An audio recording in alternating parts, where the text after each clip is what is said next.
Hello everyone, welcome to another episode of the super pop news. हम तो super बोल का वेट कर रहे थे कि तब बहुत सारे टीजर ट्रेलर देखने को मिलेंगे, पर इस बार लगता है कि सभी मूवीज के टीजर ट्रेलर सुपर बोल से पहले ही आ गए। और ये हुआ भी इसलिए क्योंकि स्टूडियोज के पास और कोई ऑप्शन भी तो नहीं है। सुपर बोल में एडवर्टाइजमेंट स्पॉट की कीमत हर साल बढ़ती जा रही है और इस साल तो 30 सेकंड के स्पॉट का $30 मिलियन है। अरे मूवी के मार्केटिंग का 45% बजट तो एक 30 सेकंड के स्पॉट में चले जाएगा, तो स्टूडियोज को ये प्रॉफिटेबल नहीं लगा, जो कि सही भी है। आई नो कि मूवीज को ज्यादा से ज्यादा लोगों तक पहुंचाना है, पर 30 सेकंड के $30 मिलियन तो बहुत ज्यादा है। अब टीजर ट्रेलर सुपर बोल में आए या कहीं और, मेजॉरिटी ऑफ लोगों ने तो यूट्यूब पे देखना है। तो इस हफ्ते पॉप कल्चर में बहुत कुछ हुआ। लेटेस्ट पॉप कल्चर आइकन से लेके एक बहुत ही पॉपुलर मूवी जो अपने पैर और फैला रही है, एक फ्रेंचाइज जो फिर से रिवाइव हो सकती है, और मार्वल की सबसे पहली फैमिली, और भी बहुत कुछ। तो आज के एपिसोड में हम डिस्कस करेंगे latest horror icon art the clown के बारे में, टेरिफायर 4 की अपडेट्स के साथ, मेगन या फिर M3 गन 2.0, जो भी कहना चाहो।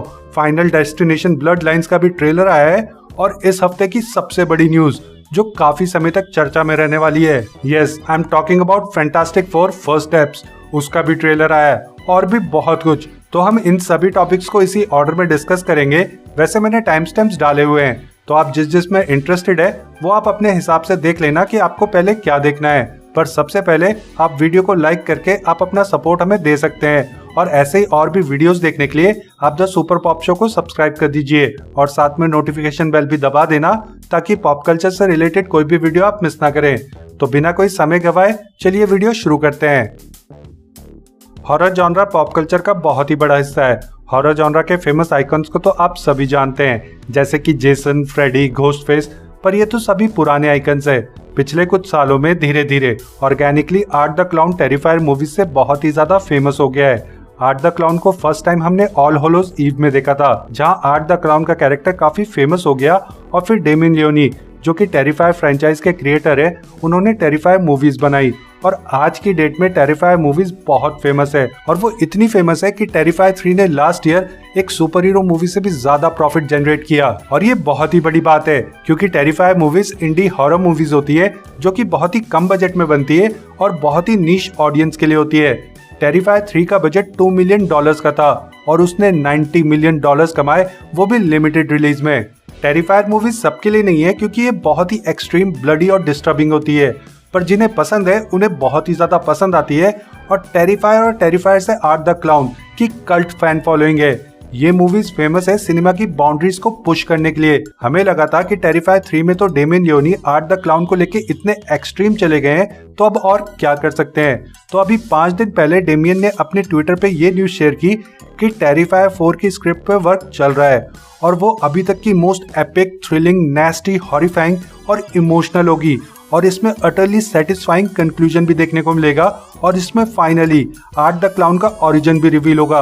हम टेरिफायर मूवीज में आर्ट द क्लाउन को एज सैंटा बच्चों को मारते हुए देख चुके हैं, वही बहुत डिस्टर्बिंग है, और डेमियन कह रहे हैं कि टेरिफायर 4 उससे भी ज्यादा नेस्टी और डिस्टर्बिंग होने वाली है। वैसे डेमियन लियोनी के ट्रैक रिकॉर्ड को देख के मुझे उनकी बात पे बिल्कुल भी शक नहीं है। वैसे एज एन आर्टिस्ट वो मुझे बहुत ही ज्यादा पसंद आते हैं, क्योंकि जब टेरिफायर मूवीज फेमस होने लगी थी तो स्टूडियोज टेरिफायर को खरीदना चाहते थे, उसके राइट्स को खरीदना चाहते थे, पर डेमियन ने टेरिफायर को कभी भी नहीं बेचा, क्योंकि उन्हें पता है कि अगर एक बार उनके राइट्स बेच दिए तो उनका विजन स्टूडियोज कभी पूरा नहीं होने देंगे। He never sold his soul, that's why I love him as an artist. वैसे टेरिफायर मूवीज की मुझे एक चीज बहुत ही अच्छी लगती है कि इन मूवीज में प्रैक्टिकल इफेक्ट्स होते हैं, एंड आई थिंक यही वो रीजन है जिसकी वजह से इतने सारे फैंस है टेरिफायर मूवीज के, क्योंकि आज की डेट में प्रैक्टिकल इफेक्ट्स आपको रेयरली देखने को मिलते हैं, क्योंकि हर जगह CGI यूज होता है। वैसे भी practical effects are better than CGI any day.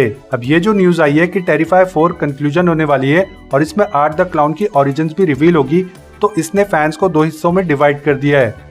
टेरिफायर 4 टेरिफायर movies का एंड होगी। अरे इतने जल्दी? अरे मैं तो 10 मूवीज और देख सकता हूँ टेरिफायर फ्रेंचाइज की, मुझे तो ये काफी अच्छी लगती है। आई थिंक इन्हें टेरिफायर मूवीज को एंड नहीं करना चाहिए, इनफैक्ट इसके स्पिन ऑफ या रिबूट कुछ तो बनाने चाहिए। वैसे भी हॉरर आइकन असली आइकन तो तभी बनते हैं जब उन्हें रिबूट किया जाता है। और दूसरा, आर्ट द क्लाउन की ओरिजिन स्टोरी को लेके तो सच में फैंस डिवाइड हो गए हैं। क्योंकि कुछ कैरेक्टर्स तभी अच्छे लगते हैं जब उनके अराउंड कुछ मिस्ट्री होती है। वैसे भी आर्ट द क्लाउन की जो ओरिजिन्स है वो हमें पता ही है।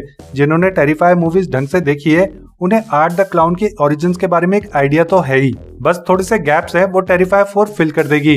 तो वही है कि कुछ फैंस चाहते हैं कि आर्ट द क्लाउन के अराउंड मिस्ट्री बनी रहे और ओरिजिन स्टोरी वाली बात से वो डिसअपॉइंटेड है। वैसे डेमियन हर टेरिफायर मूवी के साथ इम्प्रूव ही कर रहे हैं और हर मूवी उनकी पिछली मूवी से बेहतर होती जा रही है, तो उम्मीद तो है उनसे और हमें लगता है कि वो हमें डिसअपॉइंट नहीं करेंगे। वैसे आपको टेरिफायर मूवीज कैसी लगती है? क्या आपको भी आर्ट द क्लाउन पसंद है? और आर्ट द क्लाउन की ओरिजिन स्टोरी को लेके आपके क्या टेक्स हैं? कमेंट्स में जरूर शेयर करिएगा। डार्क, नेस्टी और डिस्टर्बिंग हॉरर आइकन से अब बढ़ते हैं उस मर्डरस डॉल की तरफ जिसने 2023 में सभी पॉप कल्चर फैंस का दिल जीत लिया था। मेगन वापस आ गई है एज मेगन 2.0 और इस बार वो अकेली नहीं है। मेगन का ऑफिशियल टीजर आया है जिसमें हमें मेगन का अपग्रेडेड वर्जन देखने को मिला। मेगन अपने डांसिंग स्टेप से वायरल हुई थी और इस टीजर में भी स्टूडियोज ने वही रिक्रिएट करने की कोशिश की है। टीजर में ज्यादा कुछ रिवील नहीं किया है सिवाय रिलीज डेट के, जो कि 27 जून 2025 की है। पूरे टीजर में आप मेगन को डांस करते हुए देख सकते हो, पर अगर आप YouTube पे मेगन का टीजर वीडियो में उस वीडियो का डिस्क्रिप्शन चेकआउट करोगे तो उसमें स्टूडियोज ने मेगन 2.0 का पूरा प्लॉट रिवील कर दिया है। जैसा कि हमने मेगन में देखा ही था कि मेगन एक हाईली इंटेलिजेंट रोबोट है जो रोग हो जाती है और मर्डरस रैम्पेज पे निकलती है और फिर लास्ट में उसको डिस्ट्रॉय कर दिया जाता है। तो मेगन 2.0 की कहानी उसके 2 साल के बाद की है। मेगन की क्रिएटर जेमा हाई प्रोफाइल ऑथर बन गई है और advocate for government oversight of AI है। पर मेगन का टेक चोरी हो जाता है और एक पावरफुल डिफेंस कॉन्ट्रैक्टर उसका मिसयूज करता है मिलिट्री ग्रेड वेपन बनाने के लिए, नोन एज एमिलिया। पर जैसे जैसे एमिलिया की सेल्फ अवेयरनेस बढ़ती है तो वो ह्यूमन से ऑर्डर लेना छोड़ देती है और अपने आसपास ह्यूमंस को रखना भी छोड़ देती है। मतलब कि ह्यूमंस को मारना शुरू कर देती है। अब ह्यूमन एग्जिस्टेंस खतरे में है तो जेमा के पास एक ही रास्ता बचता है और वो है मेगन को रिक्रिएट करना और मेगन को कुछ एक्स्ट्रा अपग्रेड्स देना ताकि वो और भी ज्यादा फास्टर, स्ट्रॉन्गर और लीथल हो जाए और एमिलिया से लड़ पाए। तो बेसिकली टर्मिनेटर दोबारा बन रही है, बस इस बार फीमेल वर्जन होगा क्योंकि स्टोरी तो पूरी टर्मिनेटर वाली है। जैसे टर्मिनेटर मूवीज में भी पहले टर्मिनेटर विलन होता है फिर बाद में हीरो बन जाता है, ठीक वैसे ही मेगन में भी मेगन पहले विलन थी और अब सेकंड मूवी में वो हीरो बन जाएगी। मेगन का कैरेक्टर एक बार फिर से एमी डोनाल्ड प्ले कर रही है और मेगन को उनकी परफॉर्मेंस ने इतना फन और एंटरटेनिंग बनाया था और मेगन 2.0 में भी उनका परफॉर्मेंस अच्छा ही होगा। टीजर तो अच्छा लगा हमें, बाकी तो जब प्रॉपर ट्रेलर आएगा तभी अच्छे से बता पाएंगे, कोई आइडिया लगा पाएंगे। वैसे अमेलिया का कैरेक्टर कौन और कैसा प्ले करेगा उस पे भी बहुत कुछ डिपेंड करता है। वैसे 27 जून को मेगन वर्सेस अमेलिया का क्लैश देखने में मजा तो आएगा। वैसे तो हम सभी पॉप कल्चर एंथुसियास्ट है और पॉप कल्चर का हर एक कोना हमारे दिल में बसता है, पर फिर भी हॉरर जॉनरा के साथ तो एक खास रिश्ता है और पिछले 1-2 साल से तो हॉरर जॉनरा अपनी पीक पे चल रहा है और हम हॉरर फैंस के तो मजे ही मजे चल रहे हैं। वैसे तो इस साल भी एक से एक हॉरर मूवीज आ रही है। अभी कंपेनियन आई थी जो कि बहुत ही अच्छी मूवी है, उसका वीडियो भी आप हमारे चैनल पे देख सकते हो, उसका लिंक मैंने नीचे डिस्क्रिप्शन में दिया है, आप जाके चेकआउट कर लेना। और फिर अभी 21 फेब को द मंकी आ रही है, फिर सिनर्स, कॉन्जरिंग का लास्ट पार्ट भी आना है, स्क्रीम 7 और सॉ का भी एक और पार्ट आ रहा है। तो ऐसे में एक और फ्रेंचाइज रिवाइव होने जा रही है, final destination. Final destination blood lines का भी ट्रेलर आ गया है। अब अगर आपको कोई आइडिया ही नहीं है कि फाइनल डेस्टिनेशन मूवीज किस बारे में होती है तो चलो मैं आपको उसका कॉन्सेप्ट समझा देता हूँ।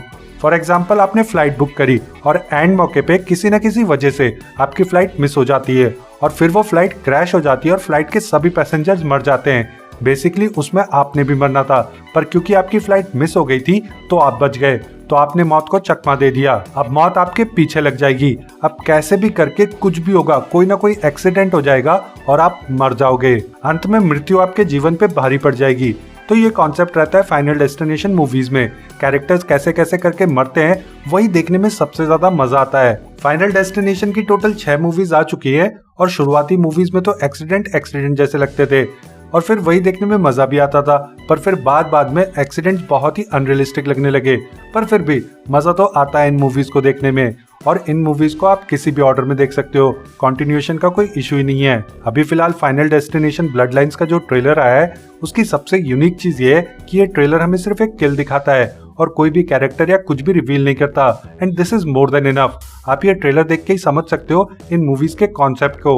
वैसे ये किल भी थोड़ी सी अनबिलीवेबल है, पर इन मूवीज की यूएसपी यही है। आज भी सड़क पे जब हैवी लोडिंग ट्रक के पीछे खड़े होते हैं तो फाइनल डेस्टिनेशन की याद आई जाती है। वैसे फाइनल डेस्टिनेशन ब्लड लाइन्स के नाम से ये तो रिवील हो ही जाता है कि बहुत पहले किसी इंसान को मरना था जो कि बच गया और उसकी वजह से उसकी पूरी ब्लड लाइन जिंदा है। मतलब वो मर जाता तो उसका वंश आगे ही नहीं बढ़ता, उसका वंश वहीं खत्म हो जाता। अब जनरेशन बाद मौत हिसाब बराबर करने के लिए वापस आई है, उसकी ब्लड लाइन को खत्म करके वो हिसाब बराबर करेगी। तो जो हिसाब सदियों पहले शुरू हुआ था वो अब खत्म होगा। तो ये बाकी फाइनल डेस्टिनेशन मूवीज से तो डिफरेंट और यूनिक भी लग रही है। वैसे इन मूवीज को देखने में मजा तो आता है। मैंने बहुत टाइम से इन्हें रिवॉच नहीं किया है। अब फाइनल डेस्टिनेशन ब्लड लाइन आने से पहले एक बार रिवॉच जरूर करूंगा, तो इन पे और भी वीडियोस आएंगी। वैसे आपको फाइनल डेस्टिनेशन मूवीज कैसी लगती है और क्या आप ब्लड लाइन्स के लिए एक्साइटेड हो, हमें कमेंट्स में जरूर बताइएगा। सो फाइनली सुपर हीरोज की फर्स्ट फैमिली का ट्रेलर आ गया है। The fantastic four first steps मेरी इस साल की one of the most anticipated movies में से एक है, और केवल मेरी नहीं बल्कि ये मूवी हम सभी की एंटिसिपेटेड मूवीज की लिस्ट में है। और सुबह से ही हम सब इस ट्रेलर का वेट कर रहे थे, फिर ये ट्रेलर डिले हो गया और वो जो पूरा लॉन्च इवेंट था वो बहुत ही डिसअपॉइंटिंग रहा। जो होस्ट थी वो बहुत ही खराब थी। उससे देख के ऐसा लग रहा था जैसे कि वो वहाँ पे जबरदस्ती है and she has no clue about Fantastic Four. Questions भी बहुत ही बोरिंग पूछ रही थी, होस्ट बिल्कुल भी कैरिज्मेटिक नहीं थी, तो बहुत ही वियर्ड वाइब आ रही थी उससे। तो जिन्होंने भी वो पूरा लॉन्च इवेंट का स्ट्रीम देखा होगा वो एग्री करेंगे कि थोड़ा सा मूड तो ऑफ किया था उसने, और उसका इम्पैक्ट ट्रेलर में भी पड़ा। उसकी वजह से ट्रेलर भी काफी लोगों को थोड़ा फीका लगा होगा। सो ट्रेलर में हमें कुछ चीजें बहुत ही ऑसम लगी, जैसे कि सू स्टॉर्म और जॉनी, और कुछ चीजें थोड़ी सी मिड लगी और कुछ चीजों को हम क्रिटिसाइज करेंगे। सबसे पहले the fantastic four first steps retro future में सेट है। ये मेन अर्थ 616 में नहीं है, बल्कि उसी के जैसे एक प्लेनेट पे है जहाँ पे फैंटास्टिक फोर की टीम को पावर्स मिल चुकी है और वो बहुत ही ज्यादा पॉपुलर है, लाइक सेलिब्रिटीज। ट्रेलर का जो ओपनिंग शॉट है वो बैक्स्टर बिल्डिंग का है, और इस बिल्डिंग का लुक हमें बाहर से भी देखने को मिलता है। और इस सीन में जो सिनेमेटोग्राफी है, कलर ग्रेडिंग है, वो पूरी 60s वाली वाइब दे रही है और वो मुझे बहुत ही ज्यादा पसंद आई। और इस सीन में रीड रिचर्ड्स और सू स्टॉर्म अपने घर को, अपने रूटीन को ऐसे दिखा रहे हैं जैसे सेलिब्रिटीज अपने घर मीडिया आउटलेट्स के जर्नलिस्ट को दिखाते हैं यूट्यूब पर। तो वही वाली फील आ रही है यहाँ पे। फिर नेक्स्ट सीन में हमें थिंग और हर्बी द फ्लाइंग रोबोट देखने को मिलता है। अब देखो, हर्बी तो बढ़िया लग रहा है, और थिंग का जो साउंड डिजाइन है, मतलब कि जब वो मूव कर रहा है तो पत्थरों के आपस में टकराने की आवाज आ रही है, तो वो साउंड डिजाइन मुझे बहुत ही अच्छा लगा। और थिंग को आईब्रोज भी दी है, पर इसकी वजह से वो थोड़ा सा अजीब लग रहा है, थोड़ा टीनेज म्यूटेंट निंजा टर्टल वाली वाइब आ रही है, तो वो मुझे थोड़ा फनी और थोड़ा वियर्ड सा लग रहा है। बाकी जो थिंग का रनिंग वाला शॉट है वो तो एपिक लग रहा है। वैनेसा कर्बी एज सू स्टॉर्म एकदम परफेक्ट लग रही है, और ये जो इनविजिबल होने वाला शॉट है और ये जो अपनी पावर से वो इनविजिबल फोर्स फील्ड बना रही हैं, वो बहुत ही ज्यादा सुंदर लग रहा है देखने में, एकदम ट्रूली एपिक। ह्यूमन टॉर्च सबसे एपिक लग रहे हैं पूरे ट्रेलर में। सच में ह्यूमन टॉर्च के जो फ्लाइंग शॉट है वो बहुत ही ज्यादा ऑसम लग रहे हैं, और इस सीन में जॉनी फर्स्ट टाइम ट्राई कर रहे हैं कि वो कितना ऊपर जा सकते हैं। फिर हमें ये फ्लाइंग कार देखने को मिलती है जो कि रोड पे भी चल सकती है। फैंटास्टिक फोर का ट्रेलर काफी इमोशनल वाइब दे रहा है, स्पेशली जो ये वाला सीन है, इसमें बेन पास्ट में खुद को ये कहते हुए याद कर रहा है, you mean a good looking man, और फिर प्रेजेंट में वो मिरर में खुद की अपीयरेंस देख के बहुत ही सैड फील कर रहा है। हमें लगता है कि ये मूवी इस चीज को काफी अच्छे से टच करेगी और हमें इमोशनल करेगी। मैं तो खैर ट्रेलर में इमोशनल हो गया था। फिर हमें पहले गैलेक्टस की परछाई देखने को मिलती है जो कि काफी ह्यूज लग रही है, पर शैडोज तो ह्यूज ही होती हैं। फिर हमें इस शॉट में गैलेक्टस देखने को मिलता है जो कि थोड़ा छोटा लग रहा है, पर अगर आप ध्यान से देखोगे तो वो स्टैच्यू ऑफ लिबर्टी से एटलीस्ट 3 गुना बड़ा है। वैसे तो गैलेक्टस का फेस ही एक प्लेनेट के जितना बड़ा होता है, तो उतना बड़ा तो नहीं है यहाँ पे, पर फिर भी काफी बड़ा है, क्योंकि स्टैच्यू ऑफ लिबर्टी भी छोटी नहीं है और वो एक कॉस्मिक बीइंग है, तो उसके पास पावर्स तो होंगी खुद को बड़ा छोटा करने की। और वैसे भी वो फैंटास्टिक फोर को ढूंढ रहा है अपने पर्सनल ग्रज की वजह से, तो एकदम से सामने तो नहीं आएगा, that's why he is small. फिर लास्ट में हमें इस ट्रेलर का मनी शॉट देखने को मिलता है जिसमें फैंटास्टिक फोर की टीम एक स्टेज पे खड़ी है।